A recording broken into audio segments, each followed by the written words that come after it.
You might not believe it, but this simple stove is changing lives and kitchens in my community. I am Okori, an environmental engineer and a proud member of Uganda Red Cross Society Liver branch. So, this is what a normal kitchen looks like in my community. Just look at the walls, blackened with years of smoke.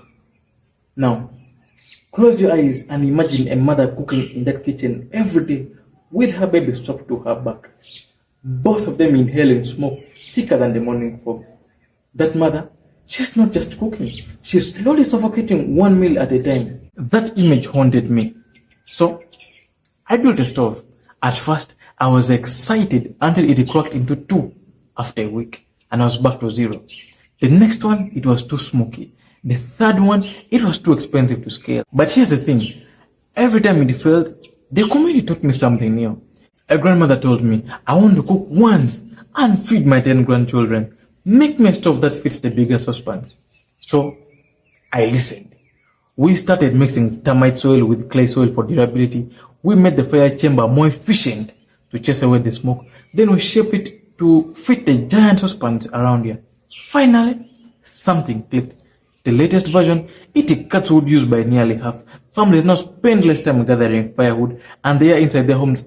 It's finally breathable. But what really gives me goosebumps is watching women cook while smiling. Kitchens that once looked like smokehouses now feel like safe places.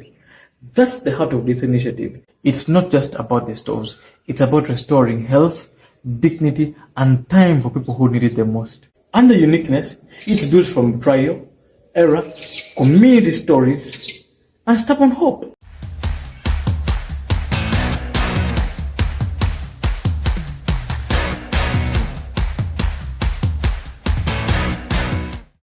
What if the way we cook was silently stealing childhoods, erasing Uganda's forests, and choking communities? It started with a little girl named Apio. She couldn't have been more than 12, but there she was, carrying a sack of firewood, almost her size. When I asked her why she wasn't in school, she said, I have to help Mama collect firewood for dinner. Behind her story lies a crisis. Uganda, once called the Pearl of Africa, had a staggering 53% forest cover, but now, just 9%. Our energy-saving stoves, crafted from termite mound soil and hashed out hardens like stone, do more than reduce firewood use by half. They restore time, health, and forests. For families like Apio's, this means children back in school, freed from gathering firewood, mothers cooking faster, safer, without smoke poisoning their lungs, trees left standing and nourishing our lands. But sustainability isn't just about materials, it's about momentum. We train locals to become trainers, create village groups to track progress, and price our stoves affordably, even free for the most vulnerable. What does success look like for us? In the short term, 1,200 stoves in homes, fewer children missing school, and self-sustaining artisan groups building futures. In the long term, a movement, 10,000 stoves, policy change, and expansion up to 3 districts. We will partner with schools, hospitals, and community-based organizations because that is where firewood demand is highest. And Apio, her mother now cooks in daylight. My mom finishes early. Apio told me with a wide smile. That's sustainability, not forcing change, but feeling what's already there, listening, adapting, and letting communities lead. This isn't just about stoves. It's a spark that lit a movement for forests, futures, and Uganda's rightful pride as the Pearl of Africa.